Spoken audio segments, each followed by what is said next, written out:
Tsakane, who is Eskom's Group Chief Executive. We've got Mr. Christopher Nani, who is the Acting Group Executive for Generation. We are also joined by Mr. Eric Shunmagam, who is the General Manager for Generation at Eskom. Without further ado, I'd like to hand over to the Minister. Thanks.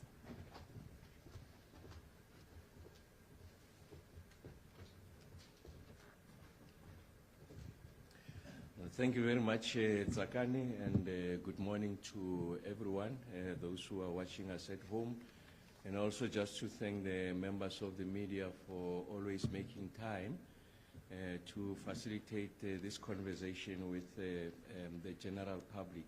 So we are eternally grateful for the media to make it possible for us to communicate with the rest of the country on matters of national importance.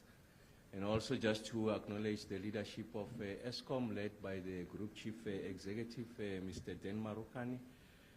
Thank you very much for joining us. So we have, as it is customary, occasion this media briefing for us to be able to take the country through the performance of the grid during this winter period. Of course, in our computation, our winter, we calculated, if you like, from the 1st of April to the 31st of August, of course, May to August rather, just to give you a sense of how the grid is performing. This is important because we have committed ourselves to transparency, accountability, and ensuring that we are able to share with the general public, our customers and the industry, the performance of the grid, so that there's some degree of appreciation on what to expect going forward. Of course, at the end of the winter period, we'll then provide a summer outlook, which will cover the remainder of the year, just on the anticipated performance of the grid, so that we continue to give assurance to the rest of the country on the work that we are doing. So I'm happy to say that we are in good space. When we announced the winter plan, we did indicate that if the breakdowns, what we call in the technical language, the unplanned capacity load factor, the breakdowns exceed 13,000 megawatts, then we think that we might be in a serious problem. And serious problem in this instance means that we might have to initiate load shedding.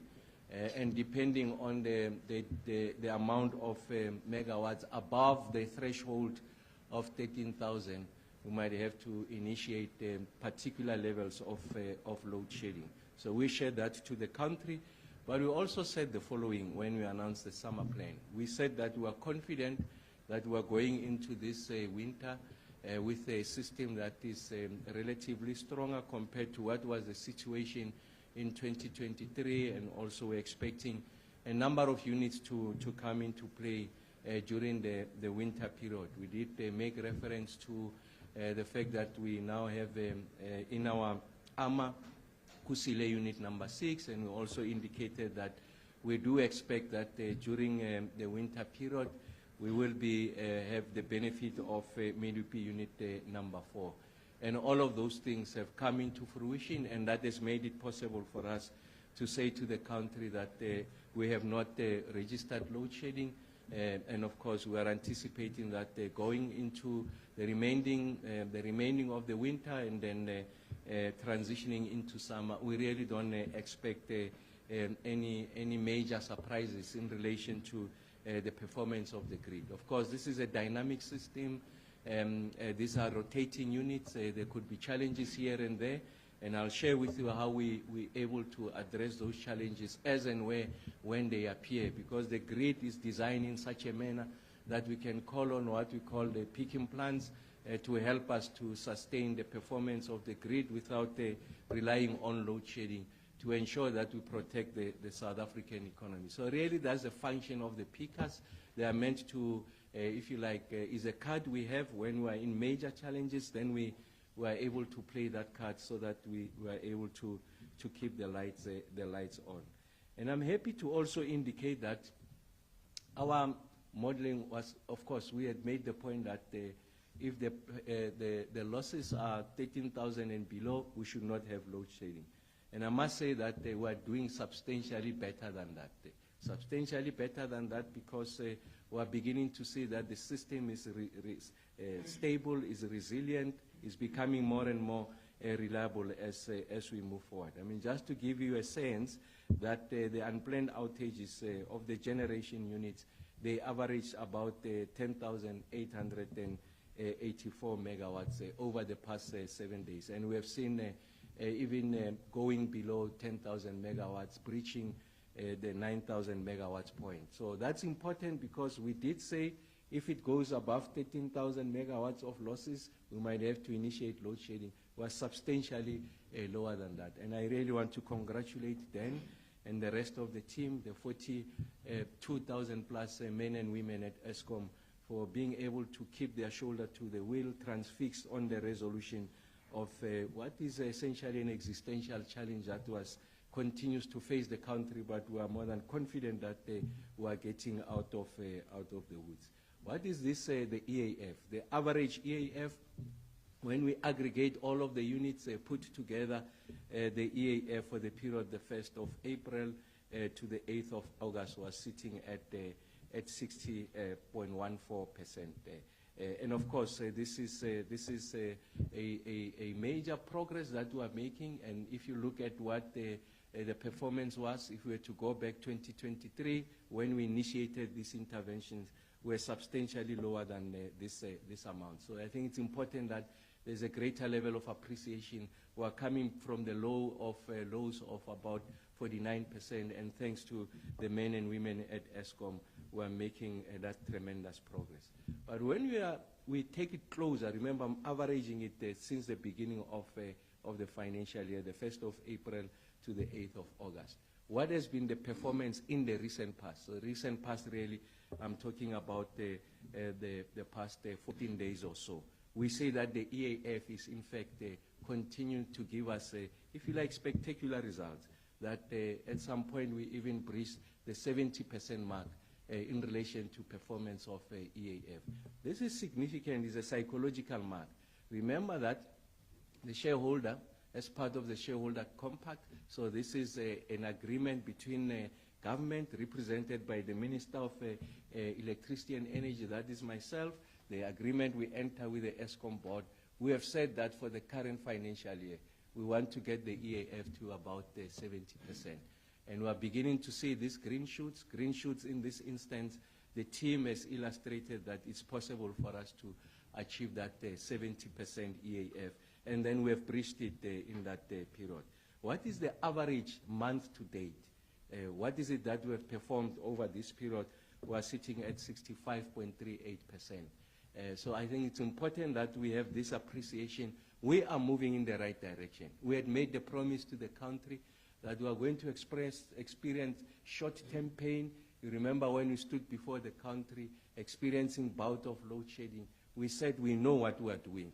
The team is focused on ensuring that there's maintenance on these units that have been very problematic, complicit in giving us load shedding. They require time. And the most of the country very patient with us. They believed in us, and we're happy to say that we're delivering against the promise that we had given to you. And in fact, in some instances, we're delivering more than what we had promised. And then the other point I want to raise is how have we used the pickers? So this is when we ban diesel to ensure that we are able to support the grid. The load factor on the diesel reached about 5.99% this week, which is greater than the same period last year. And in rand value terms, we spent over 5 billion rands. So I really want to put this into context because this is what is in the general public. We use the pickers when we are experiencing difficulty from the rest of the fleet to support or meet the expectation of the demand that is placed on the grid.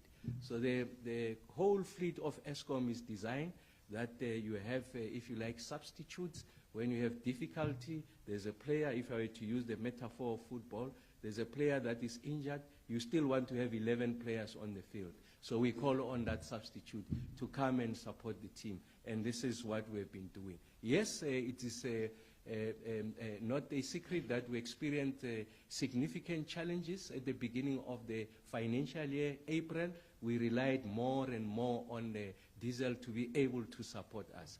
And this diesel was able to support us because it's meant to support us during those periods of difficulty.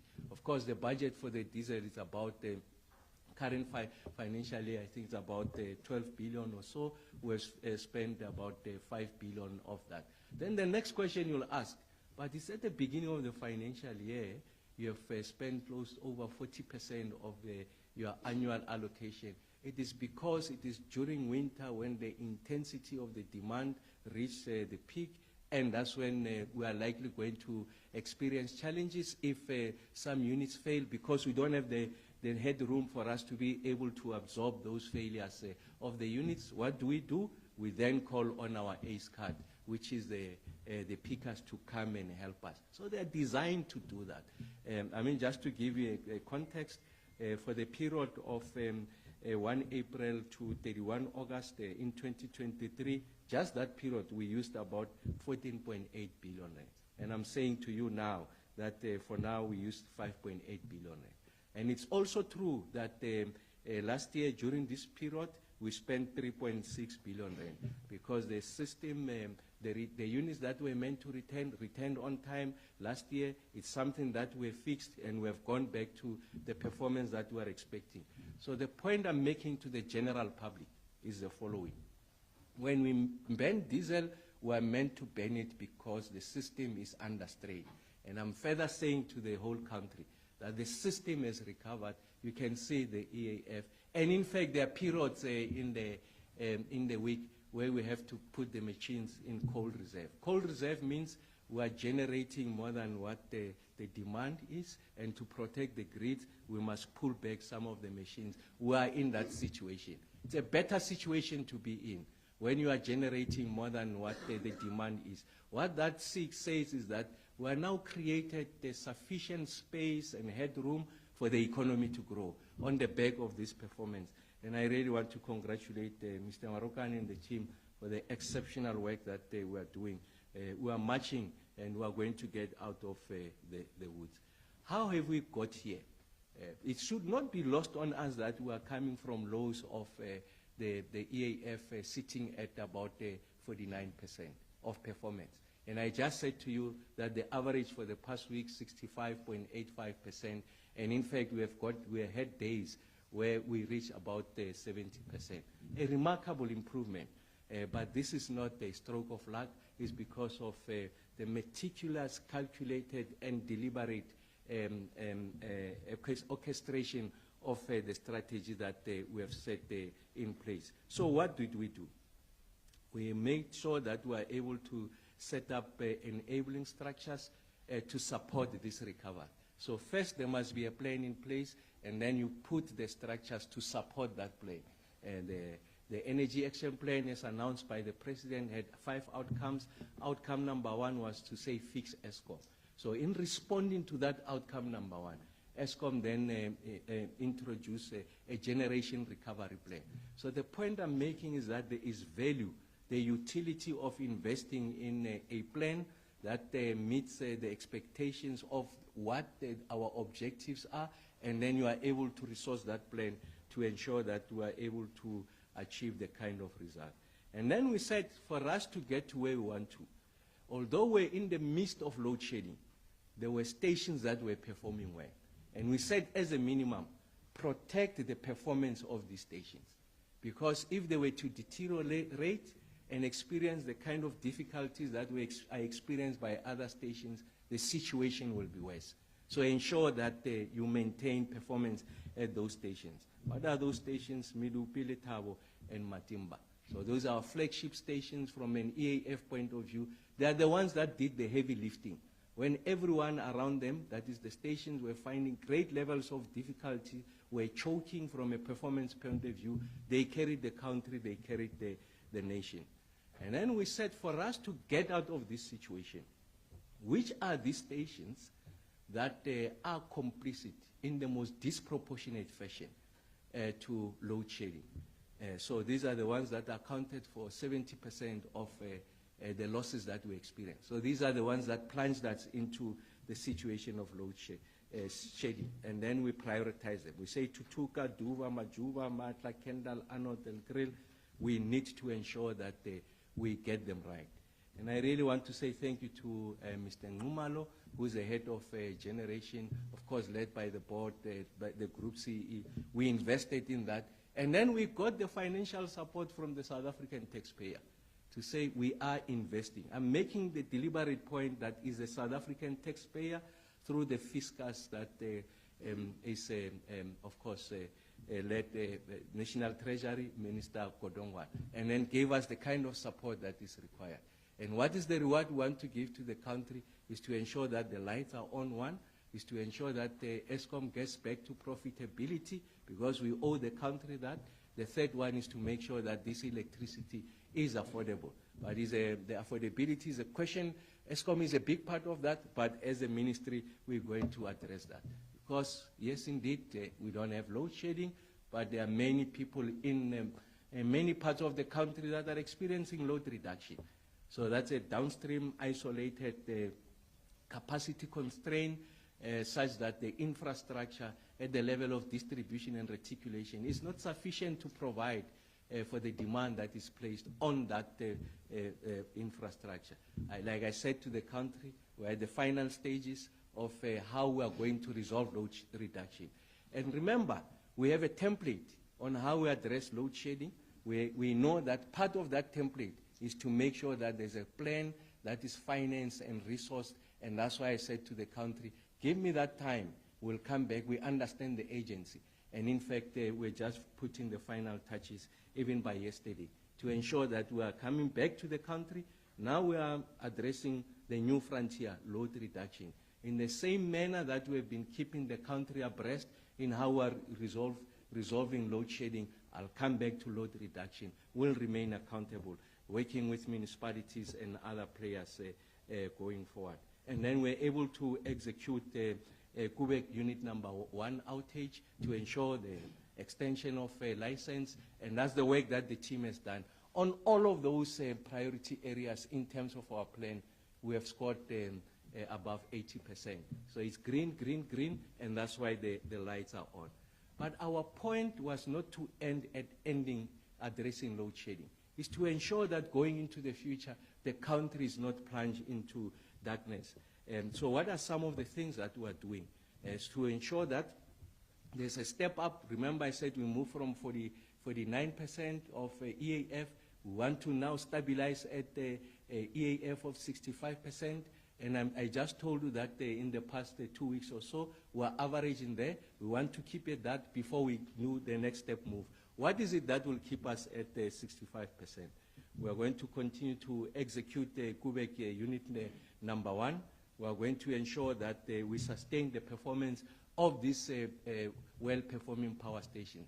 In that new category of performance now is Kusile, and thanks to the leadership of Kusile is here. He was able to retain Unit Number 1, 2, and 3. We have kept to the promise we have given to the country and the Minister of Environment. Now Kusile is out of that list of units that were in ICU, it is performing. So we need to ensure that now we must address the skills gap. We can't rely on outside parties to come and help us to perform what is in fact the minimum function that is expected of us. The core function of Eskom is to keep these machines running. So you need the skills that are necessary to be able to support that enterprise of ensuring that we are able to keep the machines running. So there's a reinvestment in the skills. Our own skills internally, take them up a different notch, and also accepting that the configuration of the energy mix is changing. There's more and more renewables that are coming on stream. Eskom is going to participate in new generation capacity on the renewables. We'll come and share that with you. Eskom is not a spectator. Eskom is not just going to the NTCSA, just buying and buying. Eskom is going to participate because the rules are clear on new generation who must participate. There is nothing in the amendment that stops Mr. Marokane and ESCOM from participating, and we want ESCOM to participate. And that's why those skills are very important. We must address outage slips. I must say to the country, this is one area where we are not doing well. Outage slips means the following, that we take the machine out, we have planned to take it out, and then we say, I'm taking it out for a duration of a month, I'm going to return it after a month. So if I take it out today, 13th of August, I promise that I'll return it by the 13th of September. The expectation is that because we have planned it in advance, the spare parts must be available, the skills that are required to remove the old parts and install the spare parts are available, everything is in place. What we have seen is that we are not keeping to that promise. If come 13th of September, the machine doesn't come back, and we have calculated that that machine will come back when those megawatts don't come into place. It places the system under strain, and then we must spend the diesel. And that's why it's important that we are going to ensure that we address that. So that's what we have been doing to get to this 65%. But our objective is not 65%. Our objective is go to be 70% and above. What will it take for us to be there? We said we must return Medupi unit number 4. Medupi unit number 4 is back. Of course, it's not in commercial operation. It's a technical issue. Of course, it's back. They do the testing. They'll take it out, return it, so that it must pass all the tests. Once it's passed all the tests, it moves from one division, it goes into commercial operation. So we must get it into commercial operation. Although we benefit from the megawatt, but technically we want to get it into commercial operation, including Kusile unit number 5, the synchronization of Kusile unit number 6. We continue to focus on the skills. There will not be a point where we say we have sufficient skills. We'll continue to improve, keeping up with technology going into the future. And then the long-term extension of life of Kusile Kubek unit. So Kubek unit number 1, we're now working on unit number 2. And once we get those in place, and Mr. Marokane and the team work on new generation capacity, because we know that by 2030, there's some megawatts that must come out as part of reducing the emissions. We must replace those megawatts, so it's important that the ESCOM must move with speed to address those. So I want to make the point, our ambition is not 65%. Our ambition is 70% and above.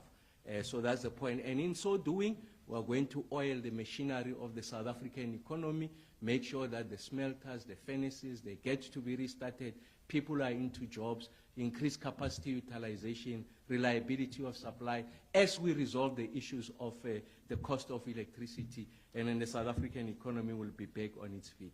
Here's just an illustration. You can see the trend line, 2023, the losses with regards to the megawatts that they were not in operation, were out as a result of machines failing. We peaked at about 18,000 megawatts. And today, as I speak to you, we're averaging about 10,800 megawatts. So that's exceptional performance. What that means is that Mr. Marokane and the team have gotten back 7,000 megawatts. The situation of today compared to 2023 was 7,000 megawatts to the good, and thanks to Mr. Marokane. And that's why when I make the point all the time, we are within touching distance of resolving load shedding. I'll come back. I'm sure the rest of the country wants to hear me to say load shedding is fully behind us. I can tell you us very, very close to that. We'll be the first ones to share that with you. You can see the numbers with regards to the EAF are going up, and we are confident of maintaining those numbers. So I did make the point about we have retained Kusile 1, 2, 3 in terms of us meeting the emissions parameters. Kubek unit number 1, the extension of life, and then the other station, you remember I said there were stations that were complicit, that they delivered us into load shedding. One of those exceptional performers from an improvement point of view is Tutuka. So we've gotten back unit 1, 2, 3, 4, and 5, an additional 1,500 megawatts. That's exceptional. So now we take them, that station from an ICU, it's in a general ward, now it will work on its own, and then it starts running. When it starts running, the lights will just be on and on and on but the point is that when they are on, the lights must be affordable. That's the next question that is confronting us. And you know that in the immediate future, extension of Quebec Unit Number 2, we really want nuclear to perform the function of base load. It's clean, it's reliable, it's efficient from an operational efficiency point of view. We know that it's one of the cheapest sources of electricity when it's operational. And of course, that's the movement that we're making. So I want to say to the rest of the country, we're in a good space. We're moving in the right direction. We made the promise that we are going to address this situation. We have made the promise that we are confident of our technical ability to resolve what many thought was an intractable challenge. We are within that touching distance. So we are saying that the next phase that we are addressing, load reduction and the cost of electricity. And as I conclude, I want to say that we'll continue with these initiatives that got us here. So what we have done is to design a template for the country for ailing SOEs that are finding it difficult to come out of a difficult situation. We have designed a template in the electricity space. That template can be exported to other parts of the SOEs. Like I said, we'll reduce the number of trips because those are the ones that makes us rely more and more on burning diesel. Once we resolve the number of trips, we'll be fine. And that has to do with the investment we are making on the skills, the investment we are making on our planning regime, the investment we are making on execution of planned outages. And that's the skills now that Mr. Marokane and the team are working on. And I'm confident that they are going to do it right. So we're going to work much closer with the original equipment manufacturers because they know the performance of these machines. They know the parameters within which these machines must perform at, and that's why we're bringing them closer. To be at the table when we execute this outage, we must address the issues of contract management and also assurance. The issues of technology and artificial intelligence must be embedded in the work that we are doing. So there must be some dynamic engineering exercise, computational skills that are going to help us to imagine the kind of generation that we'll have and what must be the configuration of the type of demand we'll have and what must be the configuration of generation. And we are going to use the latest tools. And that's why Mr. Marokane and the team are investing in that. And then we are going to execute on strategic projects. I did say that Quebec Unit Number 2, important. The reductions of the emissions is a quest that we have set for ourselves. It's not primarily about the commitments we made to international bodies. We are not resolving the issues of emissions because we want to please the world. We are doing that because it's right to do so.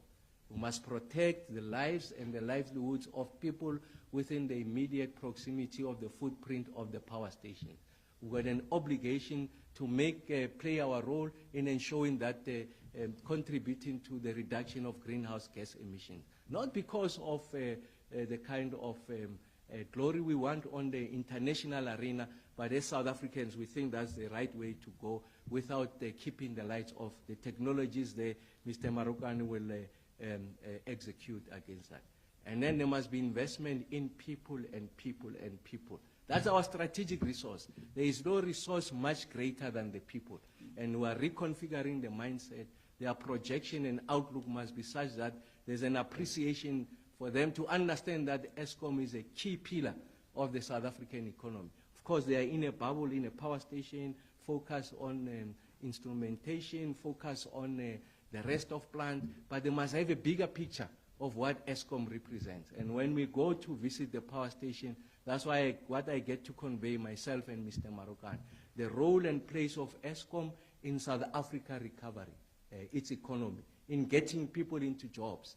Because we are complicit in contributing to the unemployment lines, because the small businesses in the townships could not operate because the lights were off. They didn't have the capital to invest in uninterrupted power supply, generators and the like. Even those who got generators, diesel very expensive. So we owe it to the country to keep the lights on. They must be affordable. and of course it must be reliable. And I'm confident that we are on our way to getting there. So I want to say to the rest of the country that we are on a good betting pitch, to use the metaphor of cricket. So we want to average 70% as a better, so that's an extraordinary performance. Those who follow cricket will know that a better that they average 70%, having played more than 50 test matches, that's at a different level. We want to be in that. We want to be permanently in the Champions League, just to use the metaphor of football.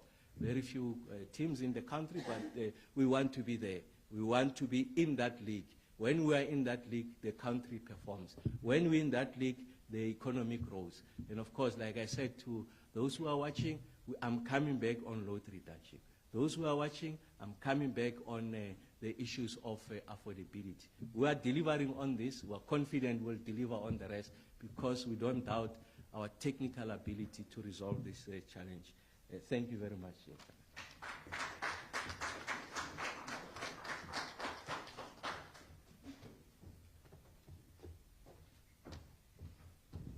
Thank you very much, Minister, for the consistent and transparent key updates and detail on the state of our electricity systems through and through as we navigate through the various junctures of South Africa's journey towards energy security. Colleagues, the Minister and the panel in front of us, Eskom executives here, are ready to take questions for your further clarity and insight. By a show of hands, we'll start with questions in the room, and then we'll also take questions online. I see Antoinette, 2, 3.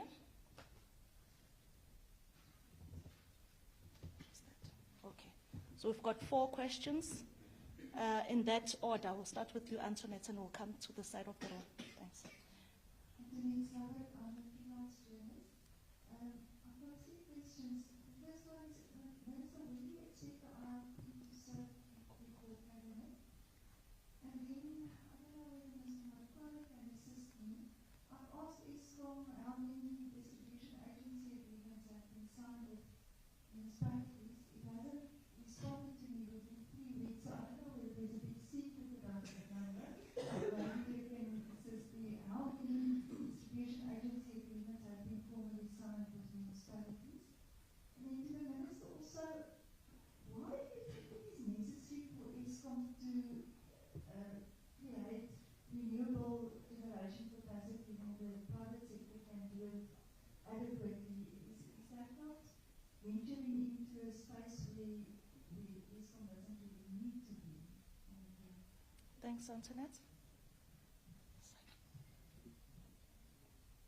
Batavia, there's a question here.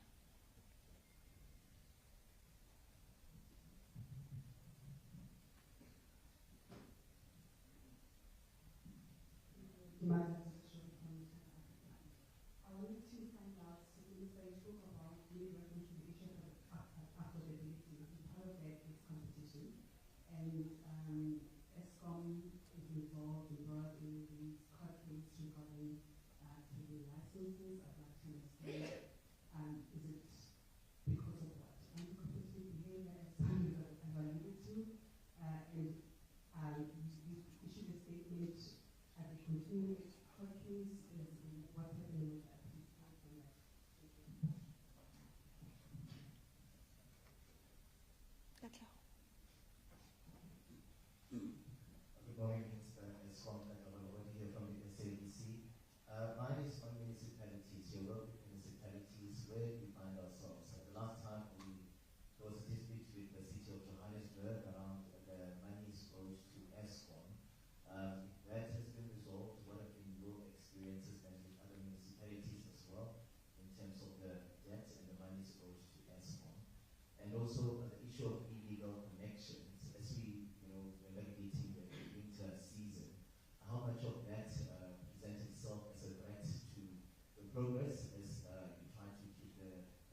Thank you for all the questions. Do we have questions online?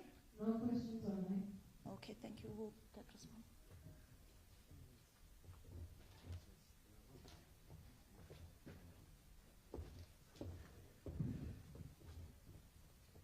I was just thank you very much for the questions. I was just whispering to the group CEO that all of these questions are directed to me.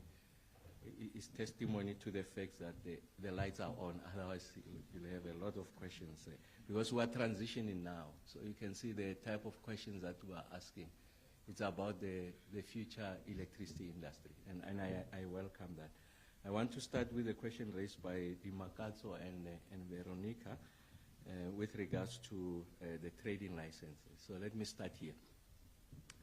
Government initiated the reforms, and they were led at the highest level by President Ramaphosa, and the reforms was to ensure that we de-risk the concentration of generation that sits with one entity called Eskom in this regard, and that we must introduce additional players in the space to ensure that there are choice options, but also, as Veronica was making the point, to increase competition, and with competition there's going to be greater levels of investment in R&D and then improving of the skills, but for the consumer, ultimately the net result is that we are going to cap the runaway tariff increases, and we will get to a point where it plateaus, and in fact there might be a cliff in relation to the electricity prices. By a cliff I mean there could be a period where in constant numbers they are coming down, the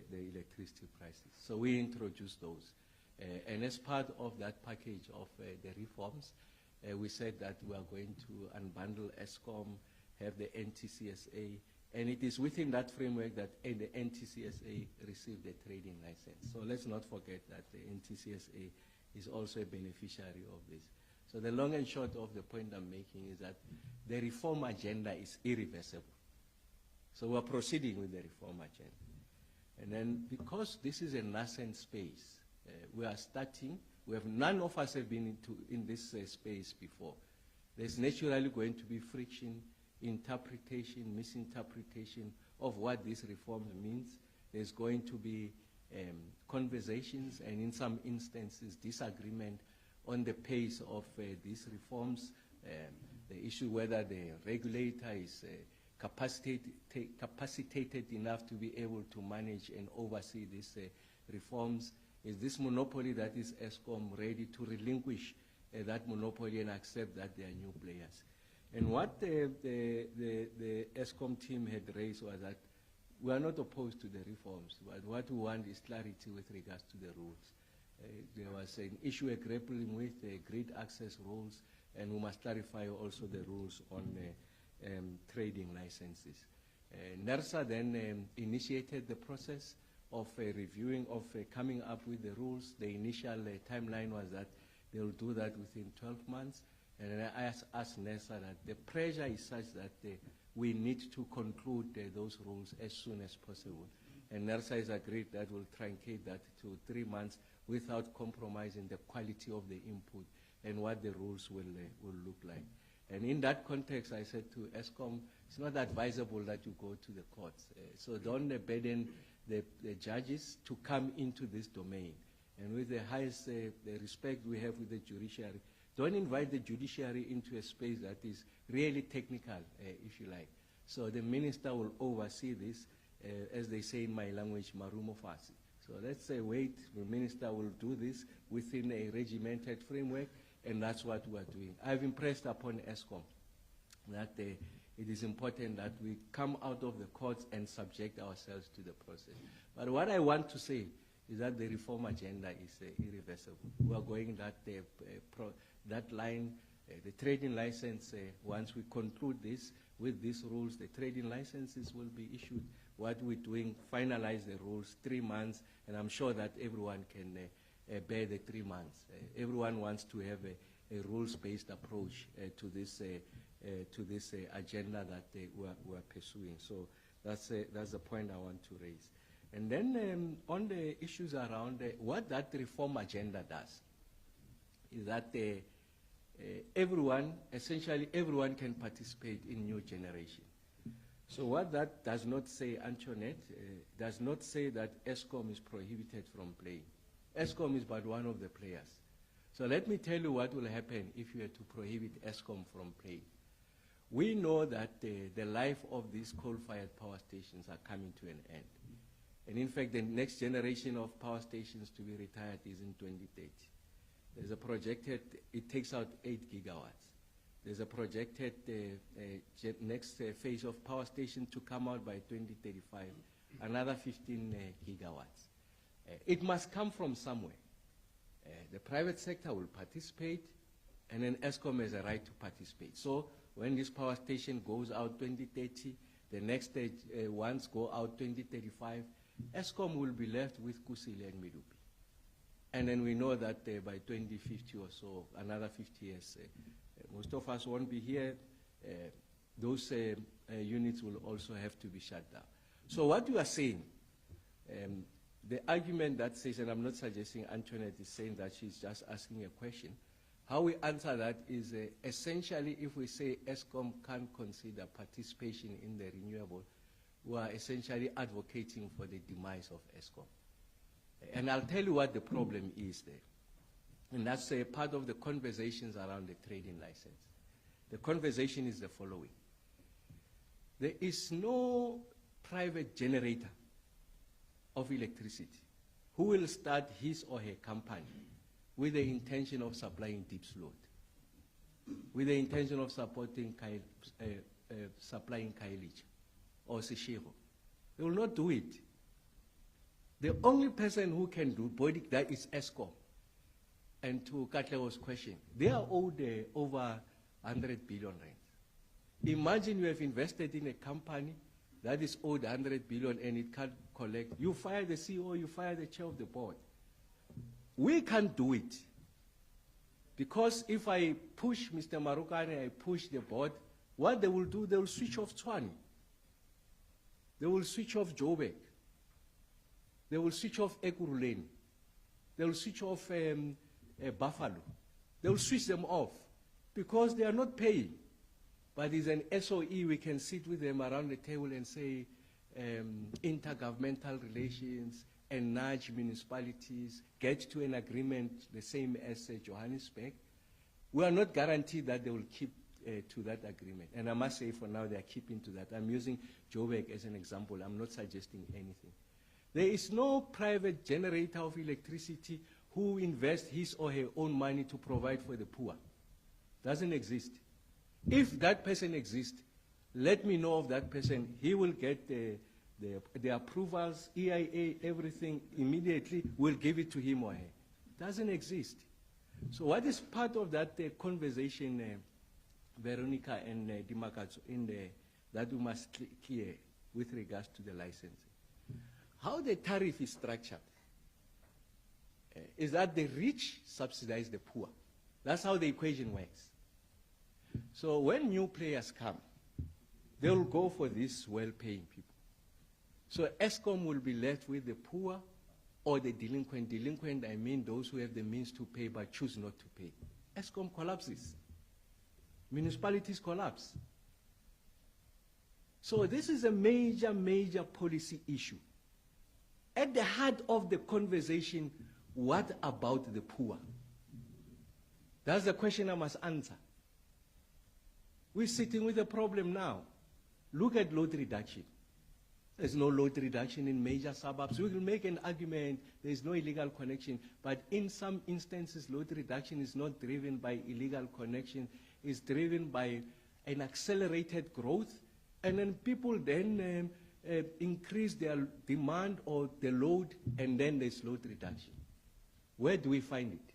Load reduction. We find it in villages. We'll find it in peri-urban areas, what we call townships. So load reduction has got, if you like, socio-economic characteristics. Load reduction faces the poor disproportionately. Who must carry that? It is ESCOM. When I announce the plan on ending load reduction, I will not say it is this private developer. this new license, this new trader. No. It is Mr. Marukane that I'm saying we are going to resolve load reduction. He asked me the question, but they owe me 100 billion rands. Where am I going to get it? I say we'll resolve it. That's the problem that is confronting us. Is the problem beyond us? No, absolutely not. And you'll see when we present it. So I'm saying the conversations are that complex. And it is in the structure of the tariff. Let me tell you the biggest risk we run. We accelerate at pace with the reforms. And I just told you they are irreversible. They are non-negotiable. We are going to do the reforms. We will achieve the reforms, the poor will be in darkness. We will achieve the reforms, the electricity will be there, the poor won't afford it. That's the problem that's confronting us. And it is the state that must resolve it. So I'm not throwing my hands in the air. I'm doing this figuratively, but not, or literally. But the point I'm making, we must resolve the problem. Where is the role and place of the poor in this conversation? We must answer that question. If I were to guarantee the poor uninterrupted electricity, it can only be provided by Mr. Marukane and Eskom. And then he's sitting on this 100 billion rands that has not been paid. Go and ask the municipality. They are owed in return now, it's over 400 billion. There is no trader, no private generator who will go to Nkuwa and give electricity for free. It doesn't exist. You invest for the returns. There's an accelerated commodification of electricity. We have said that we're treating electricity as a basic right. That's a nuanced approach. As a basic, every person, irrespective of your economic income, we have a right to electricity. That's our approach. Of course, it's got a huge cost element. But the states make that declaration, and the state must deliver on that promise. And then to Antoinette and Katleho, the distribution agency agreement, of course, I'm canvassing it with municipalities. We are clarifying something with the National Treasury because they've done the debt relief program. What we are doing is to collapse that into the distribution agency agreement, just for the rest of the people who are watching. What we are saying is that the problem in municipalities is not a downstream problem. It's first and foremost not a non-payment problem. It's principally the capacity of the municipality to discharge its responsibility with regards to the provision of electricity. It has to do with the skills. I've gone to municipalities here. Less than 10 municipalities in the country, count all of them, have got professionally registered electrical engineers. I repeat, less than 10. So how are you going to discharge, do planning, scenario planning, understand what are the technical losses, what's the kind of reticulation infrastructure required, when those skills are not sitting with you? So the agreement, we say we bring the skills to you, we work with you, and we map the value chain, contract management, procurement, and then much later is payment. Rolling out smart meters, accuracy of billing, completeness of billing, credit control, making sure that the poor are able to get their free allocation of electricity from one month to the other. National Treasury makes the money available for the poor to get free basic electricity, gets to be given to municipalities. That money does not reach the intended target, beneficiary. The municipality redirects that money because of the pressures they have. They'll pay salaries and do that, and then the poor don't have access to that facility. Now we want to resolve that. So to your point, Antoinette, canvass it with municipalities. We said for now we resolve something with National Treasury, and when we come back, we'll be able to share with you that so many municipalities have signed. I must say that there's an overwhelming response and appetite by municipalities to sign. I'm just finalizing with Minister Godongwana on how you incorporate that debt relief program and the associated resources to be able to enable us to roll out this ambitious program going into the future. And Antoinette, we are done with the IRP. It will serve in the next cabinet, I think, in about a fortnight's time. There's no cabinet this week and next week. I think that other week we are ready with the IRP, and then we'll then share with you on the the execution of IRP. And then, Katlego, you're absolutely right. Part of dealing with load reduction is to deal with illegal connections. So we go into an area, we meet with communities, they commit, we roll out smart meters, everyone. We redesign the distribution to accommodate everyone, and then we expect them to pay. When I say commit, they commit to pay. And then we'll take care of the poor, those who qualify for free basic electricity. Because the platform of smart meters allows us to preload them. Beginning of the month, we've preloaded them. The platform of smart meters allows us to execute credit control. The platform of the smart meters allows us to balance the grid where there is pressure now on the grid. If we're to roll out sufficient meters, Mr. Marukan and the system operator doesn't necessarily have to run the diesel. All we do is that we switch off all the geysers in the households remotely, and we pull back on demand. And when the system recovers, then you are able to come back. And remember, it's really during the peaks. In the evening, that period, they can afford the geyser to be off, and then you switch it off, on, and then it warms the water. We are not compromising the quality of life of our people. So the point I'm making is that it's a very complex question. I want to restate. The reform agenda is irreversible. We're going to go through, the trading license will proceed. We'll resolve in these 3 months what those rules are, and then we proceed and ensure that we address this situation. Thanks, sir.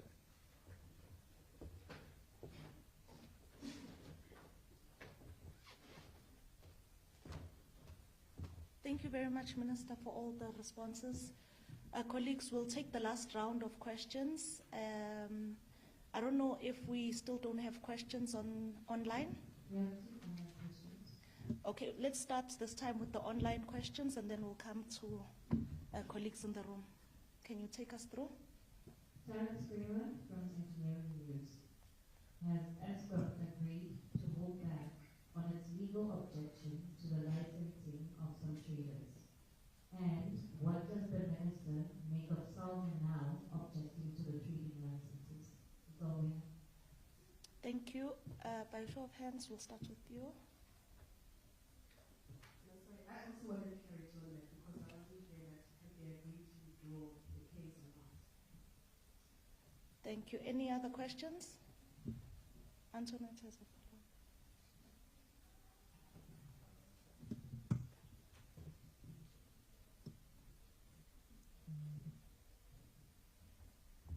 Thank you. Just come back to the distribution agency agreement. I know the one in Matabele and the one in Puleni. Is it relevant that those are the only two at this stage that have been, I know those have been ordered by the court, so there are no others so far. And then also, Minister, about the Eskom Green issue, I don't understand why there are problems at distribution level. You refer to things like the interruptions at distribution level, load reduction and so on, and the tariffs. Why even unbundle Eskom? Must Eskom get involved in the renewables at the generation level while you refer to problems at distribution level? Thank you. Any other questions? This is the final round of questions.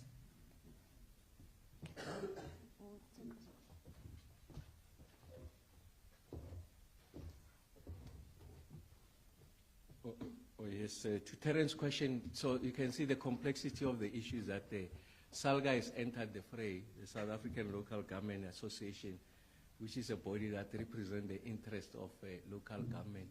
They have entered the fray and they say they are objecting to the issuing of trading license for the reasons I've explained to you.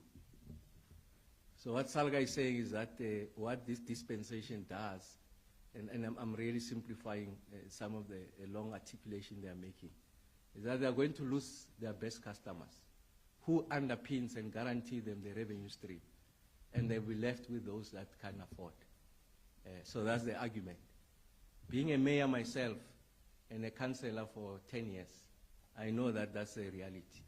So I'm just saying, when you deal with these questions, the reforms are proceed. So don't conflate the two. It's the pace and scale and a rules-based approach. And then on whether ESCOM, it's a board took that decision, so it's outside the pay grade of Mr. Marukani. I've raised it with the chair. Don't enter the court process. We are going to muddy the space. We have agreed, NEXA is doing that, the shareholder will also oversee the process. It's a particularly unhelpful approach. It will muddy the waters. Allow the space, and for us as the players, there's friction. Yes, I understand it was anticipated. Let's sit, make a contribution to the rules, and in that period, the expectation is that let's clear the rules, and then once we have cleared the rules, then proceed with the issuing of the license. So I've raised that with the chair, and it's something that will go back and ensure that we are able to address it. So I have no answer now whether they've initiated it or not. The conversation took place yesterday. Yes, Enfuleni, you are right on the DAA. Now, as we speak to you, Mr. Marokana just reminded me there's 14 already in the negotiation phase, far a bit advanced, and we'll share with you the updated number of those that have signed, Anthony.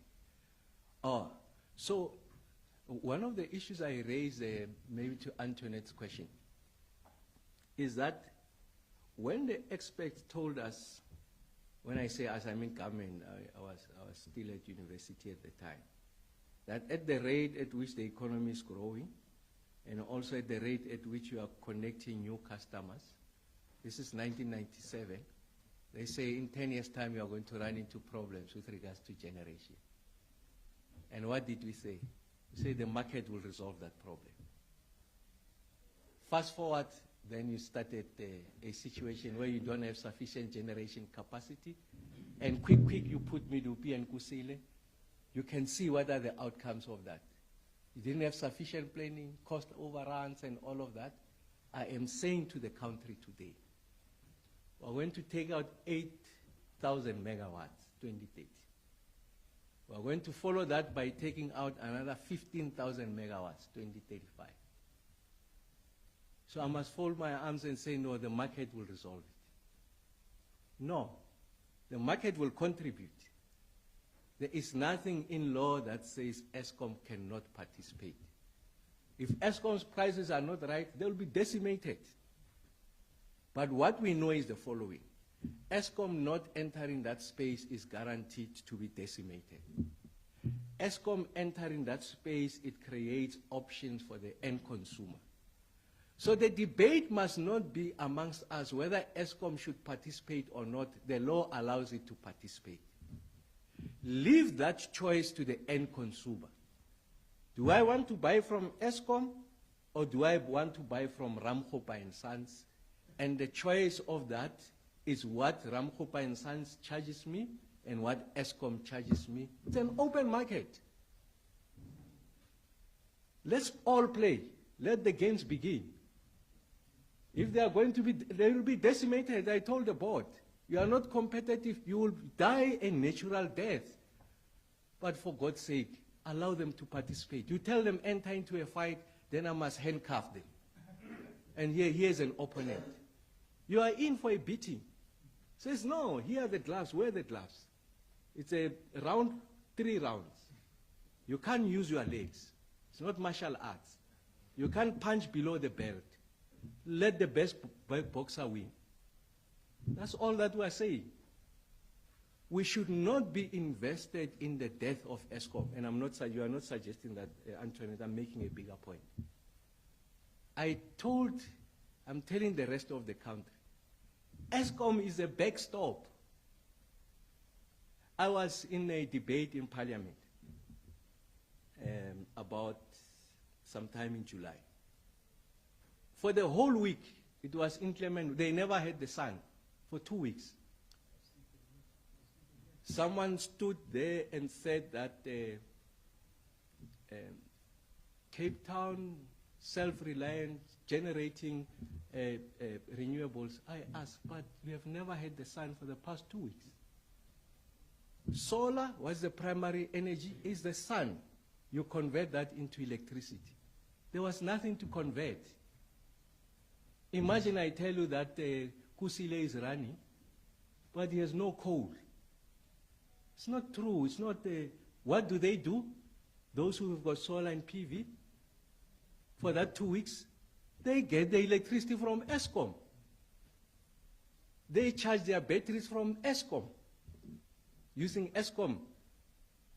And then we say it must die.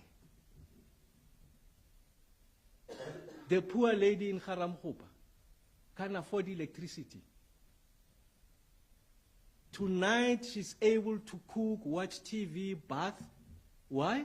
Eskom. I ask the question, give me that generator of electricity, private sector, who's prepared to give electricity for free to the lady in Khayelitsha. We'll give him or her the license tomorrow. We'll support him.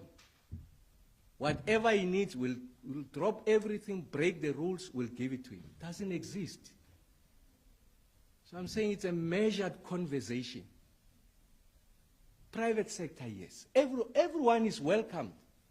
We will make sure that we level the playing field. And the one that does not have the right skills to participate will be decimated. That's what competition does. And we are here. And Eskom, I want to repeat, will participate in new generation. Whether it's nuclear, whether it's hydro, whether it's renewables, whether it's pump storage, Eskom will participate. And let the best person win. And that best person, reliable and also affordable, the customer will decide. Let's not be decide on behalf of the customer. But once more, thank you very, very much. The lights are on, and we intend on keeping the lights on. Thank you.